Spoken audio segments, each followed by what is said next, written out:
Paulo Inigo Guzman. P-I-G? Pig siya! Pig! Pig!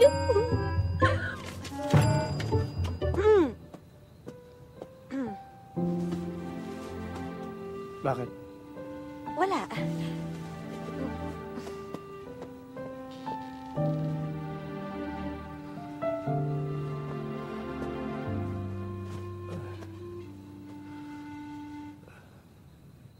P.I.G.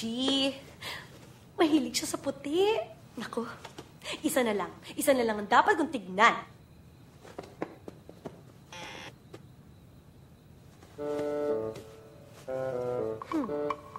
Balat sa puwet.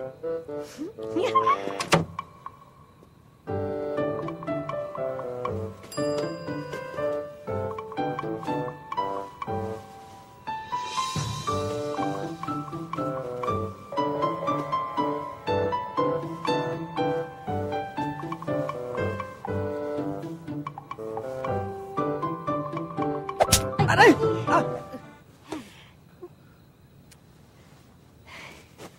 Sabi ko na nga ba eh. May masama ka binabalak sa akin eh. Uy, di naman sa ganun. Ikaw naman, oh. Eh, kasi gusto kong malaman kung may balat ka sa... Balat sa puwet? Bakit mo naman kailangan malaman yon ha?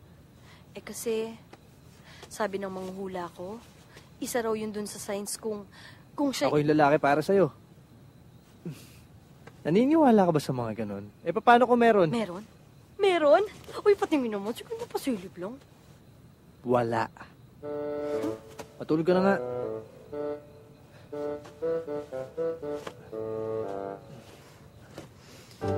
Ay.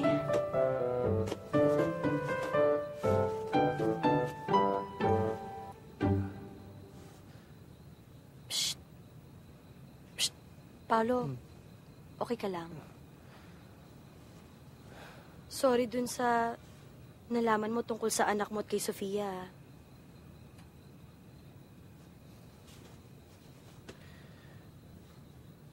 Hindi ko anak yun. Sa ex-boyfriend niya yun. Eh, paano kung sa'yo pala? Wala na siya. Patay na siya. Ano pa ba kailangan kong malaman?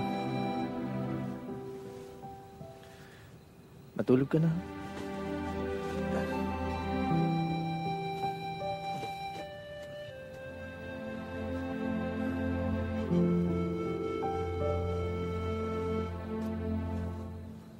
Sinabi nang wala nga akong balat sa puwet eh.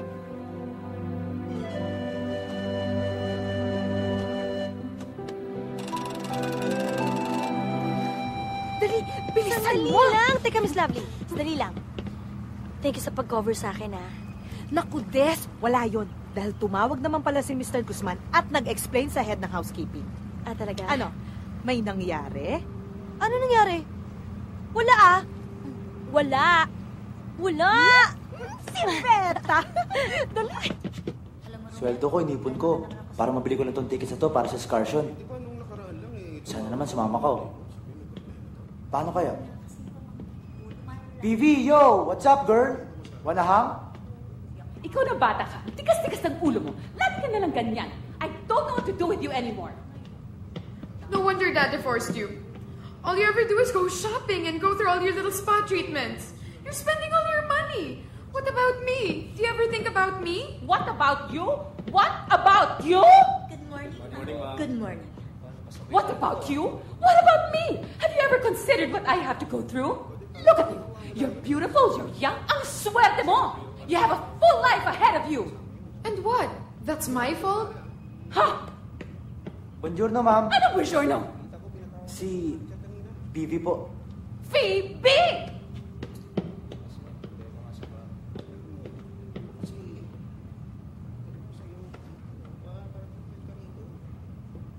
Yes?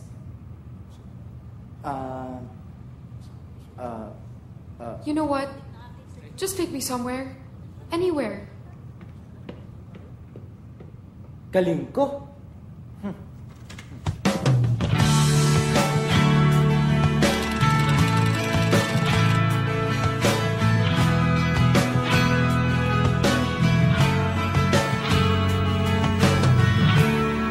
Madalas akong naghihintay, madalang akong naghahanap.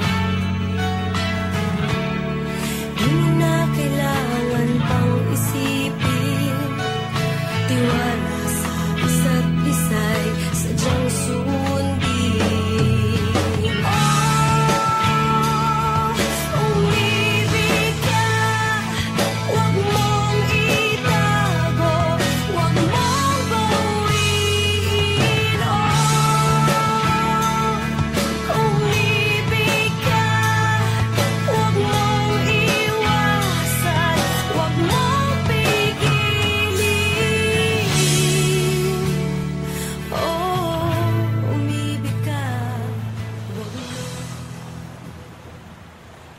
Buongiorno, Miss Stella. Ito ng damit mo. Buongiorno, your face. You, stop, look, and listen to my heart. Ah, bakit? May sakit ka sa puso? Ah, sandali, tatawag ako ng nurse. Hoy! Pwede ba iwasan mo nga si Paolo? I said, keep off the grass! Eh, carpet ito, hindi grass. Hoy! Pwede ba? Ang kapal na mukha mo, ha? You! Short! You! Little! Cabin! Cabin girl ako. Kung little, kung short. Little short, buti nakita mo pa ako.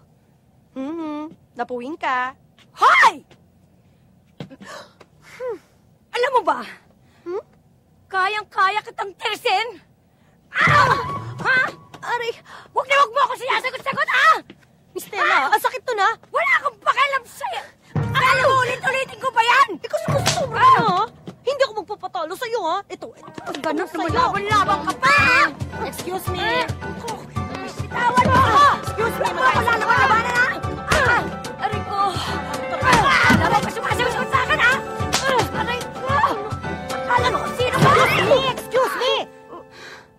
Makinig kayo. Kahit sino sa inyo, hindi gusto ni Paolo. Sinong gusto? Ikaw? Excuse me, may ayusin lang ako. Ay, naku naman. Miss Stella, makinig ka nga. Masyado ka kasing nagagalit agad dyan, eh. Si Paolo may ibang mahal. Gusto niya si Sofia. Alam mo ba, hinanapan namin yung... Miss Stella? Miss Stella! Ano nangyari sa'yo? Ah, Miss Stella! Miss Stella! Naku, Stella! Tumayo ka! Naku. 1, 2, 3! Miss Stella, 1, 2, 3! Ay! Okay ka? Ito tubig. Sandali. Miss Stella! Miss Stella! Miss Stella! Uminom ka ng tubig. Miss Stella! Miss Stella! Miss Stella! Miss Stella!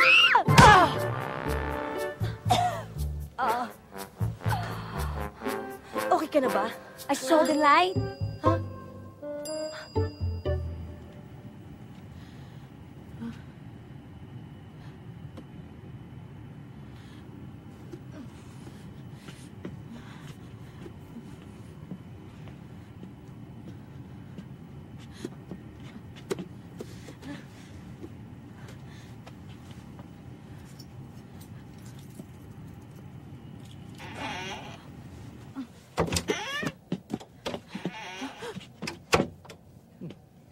Excuse me?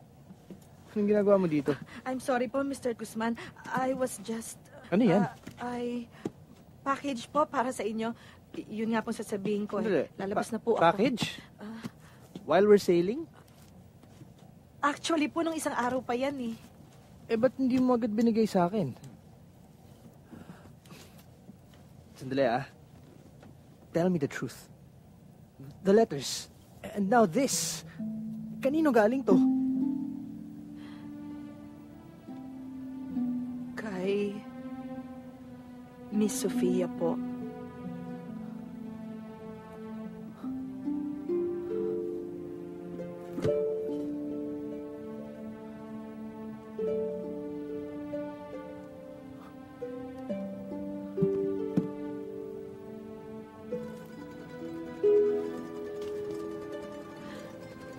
After 3 years nung mag-resign siya, nagkukrus pa rin siya dito para buhayin daw ang alaala ninyong dalawa.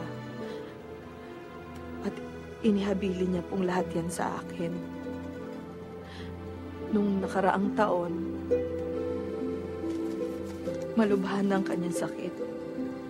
Kaya ginawa niyang sulat na yan para malaman mo ang buong katotohanan. Kinuwento niya sa akin ang lahat at sinabi niya sa akin mahal na mahal ka niya.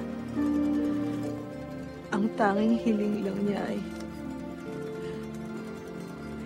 isaboy ang kanyang abo sa hangin at sa dagat dahil dun lamang siya matatahimik.